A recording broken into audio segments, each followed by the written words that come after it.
hello everyone. My name is Mohammed ADLI. I am a professor of English at Mohammed First University in Morocco. So the presentation today will be entitled The Power of Foreign Languages in Moroccan Classes, and I'm going to talk about English as an example. Of course, in my country, Morocco. The plan of my work is going to be as follows. I will start with the language definition. Then I move to speak about language functions. My third point is going to revolve around language situation in Morocco, and I will conclude by the power of English in Moroccan classes. So, as you all know, language plays a significant role in society. It is a part of people's everyday life because its value and importance equal that of water and bread. Therefore, it can be safely argued that no society can live without it. Language has been defined in different ways, and its meaning has varied from one linguist to another because of its richness and complexity. And of course, because it is considered an important instrument of human life, since it affects many facets of human life, like religion, economy, society, and politics. Please allow me, of course, there are dozens of definitions for the word language, but I have chosen one as an introduction where Jespersen, quoted in Brown in 2007, mentions that languages are to be considered organic natural bodies which are formed according to fixed laws, develop as possessing an inner principle of life, and gradually die out because they do not understand themselves any longer. So, from this quotation, we understand that there are some languages which are dying, but they have started to renew, for example, like the Hebrew one, and we have other languages which have already, died and did not come to life. Now I move to the second part which is about language functions. Of course, you know that language is believed to have a lot of functions. So I have chosen to speak about four functions. The first one is what we call naming. So this function is believed to be one of the basic and fundamental functions of language because when we speak about a name, we speak about a term that is used for identification. Names can identify a person, a class, a category of things, or a single thing, either uniquely or within a given context. In other words, names can play a big role in identifying as well as helping people to be aware of everything around them. In an attempt to shed light on this importance of names of language, we have Edwards who states that to name is to affix a verbal level and establish a verbal usage. That is to say, it is a process by which some experienced objects, quality, acts, person, or event is identified so that it might be subsequently recovered and referred to in communication with self and others. The second function is called words. Of course, words are very important in language because the words are also very necessary because they play a vital role in helping human beings understand each other. As a matter of fact, when individuals use words, they try to combine their understanding of the nature of these words as well as the way they are put within a sentence. As a consequence, this way will surely lead them to understand the meaning of the speech or at least get a general idea of the meaning of words with of the meaning of the words.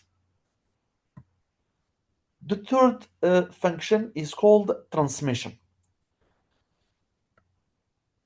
This function also seems to be very essential because it is able to transfer different types of knowledge from one person to another and from one generation to another.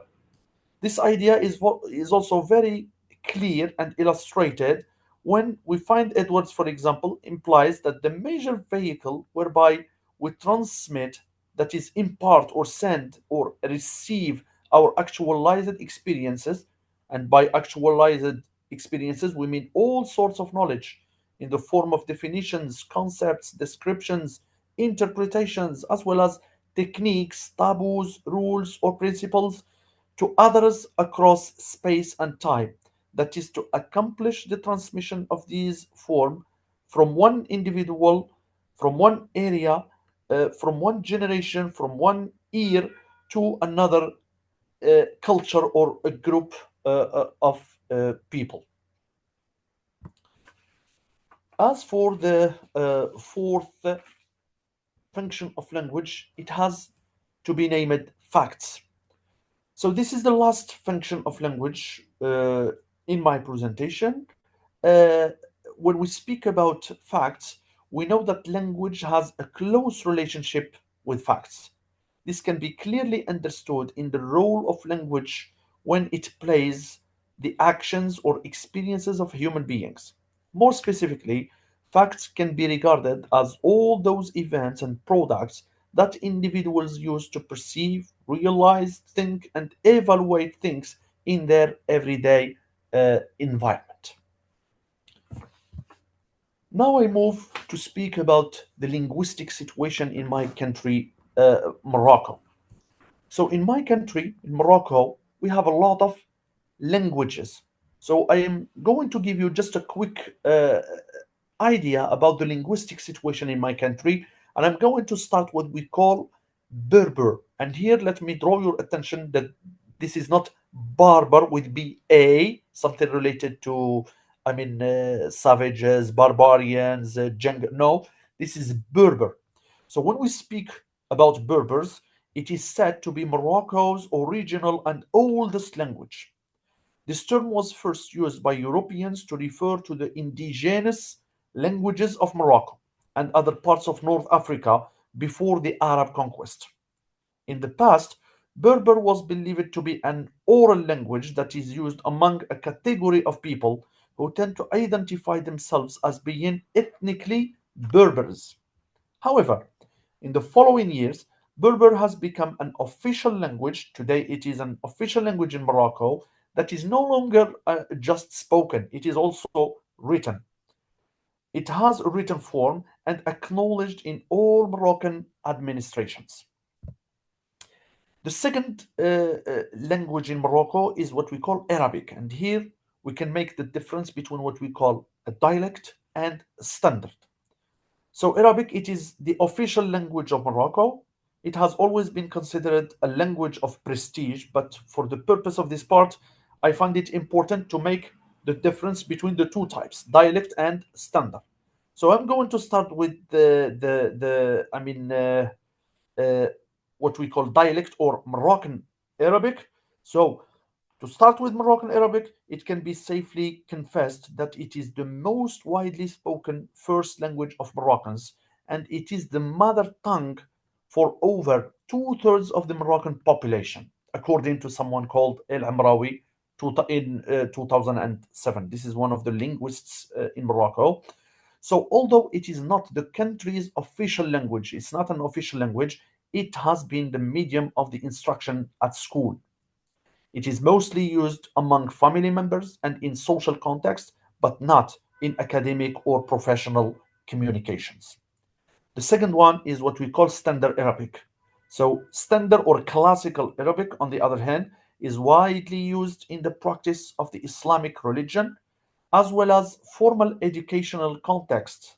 For instance, many Moroccan children are exposed to it from the very beginning, especially those who attend what we call Quranic preschools at the age of 4 or so in Morocco. In fact, there were many attempts to distinguish between different periods in the history of classical Arabic, but it was not a very successful step. The third one I'm going to speak about is French. So in 1912, France decided to colonize Morocco, and colonization lasted until 1956. During this French protectorate, Moroccans were expected to learn French because it was regarded as the language of education and administration at that time. In fact, it is a bit difficult to talk about the exact number of Moroccans who can speak and read French, but it can be generally claimed that the numbers are very high nowadays. So this is a reality that the majority of Moroccans can speak and read French in a fluent way, if you wish. The following one is what we call Spanish. So, undoubtedly, Spanish, the Spanish language also plays an important role in Morocco because uh, uh, because of the geographical proximity of Spain and Morocco, as well as the years of Spanish colonialism over the northern parts of the Moroccan territories. So Morocco was colonized by two forces, France and Spanish in the northern areas. So, more interestingly, the presence of Spain, which is still visible, especially in Ceuta and Melilla. So, until today, we still have two cities which are still colonized by the Spanish forces, which are called Ceuta and Melilla. They are still under the Spanish control. And this reveals that many Moroccans still have a big contact with the Spanish language. However, it should be stated that the Spanish has not played a significant role in the Moroccan educational system in the greater part simply because it remains a foreign language even for the small category of people who can speak it fluently. So when we compare French and Spanish, we can say that Spanish is not widely spoken in Morocco like French. Now, the last foreign language in Morocco, which is, of course, English. Nowadays, English is considered the most important language of wider communication, not only in Morocco, but in the whole world as well. This is due to the British colonial power in the 19th century. Additionally, English is the main language of science and technology, as well as popular culture and globalization. When we try to link it to the Moroccan context, we find that English is really playing a vital role in our country, Morocco, especially in the educational system. For instance, it has always been the third foreign language after French or Spanish. So we study Arabic number one, then you have the choice between French or Spanish. But English is going to be, for French and Spanish, they are called a second language. But a foreign language number one is English in Morocco. So it is taught in all public and private schools from the third year onward.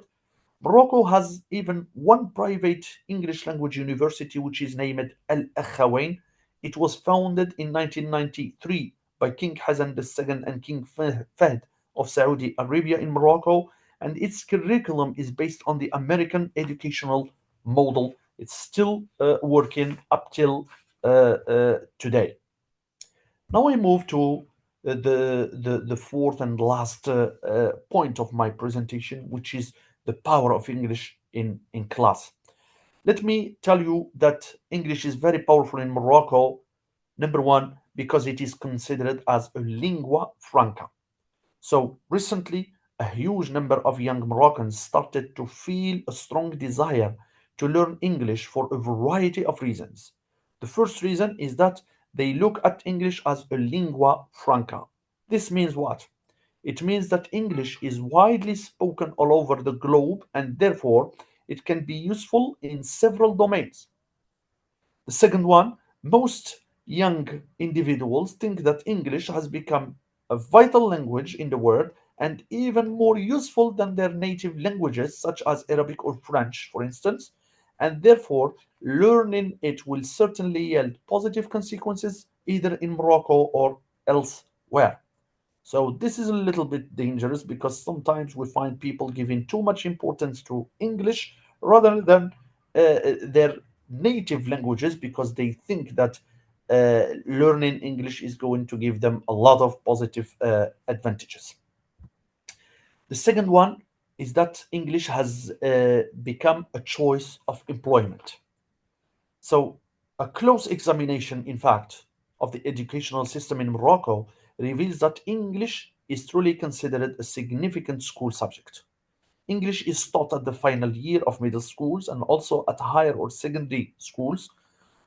More significantly, it began to enjoy a cultural prestige over the last several years, as most young students tend to give it much importance and would prefer to learn it more than French or Spanish. Why?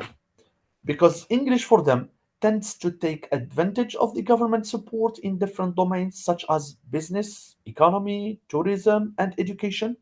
And to refer to this fact, one of the best speakers of this domain is named Vahdani, explains that today speaking English has become a key to employment. He also adds that speaking English helps you to join the international community. So for the Moroccans, you need to learn English, you need to be aware of speaking English because wherever you go, everyone is going to ask you whether or not you speak English. So English is a choice, is a key to employment. The third element is that English is considered as a way of learning about other cultures. So, this necessity is related to the fact that both language and culture are believed to be closely attached and connected. These two elements, language and culture, cannot be separated, in fact. And we have a very famous book called, I mean, Culture and Imperialism, written by Edward Said. If you want to check it, he speaks about this idea that language and culture are inseparable and can never be, I mean, separated. So, to exemplify this fact, also, Crumsh argues that when someone, for example, decides to study a language like English, he or she not only learns about its linguistic components with regard to grammar, phonology, or morphology, but it also means that he's going to study everything related to Britain and America, customs, traditions, norms, and habits. This fact is strongly emphasized because he says that language and culture connections must be highlighted by teaching not only the language but also cultural customs, values, and ways of thinking. So, when professors or teachers at classes teach the English language, they are not transferring only the language, but also they are sending a lot of important pieces of information about customs, traditions, norms, and habits. As a conclusion, I would like to say that English proves or has proven to be an integral part of the uh, educational system in the learning curricula in Morocco. This means that teachers have been expected to make their students aware of various, I mean, reflected English issues.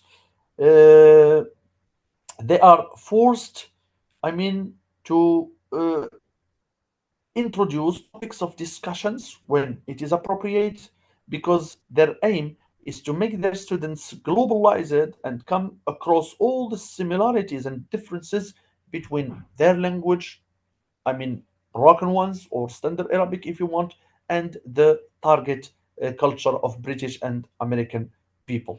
So, this is all I can say in my presentation. Thank you so much for your time. Thank you so much for giving us this opportunity to share with you this experience. And I hope it will not be the last experience we can share together. Thank you so much.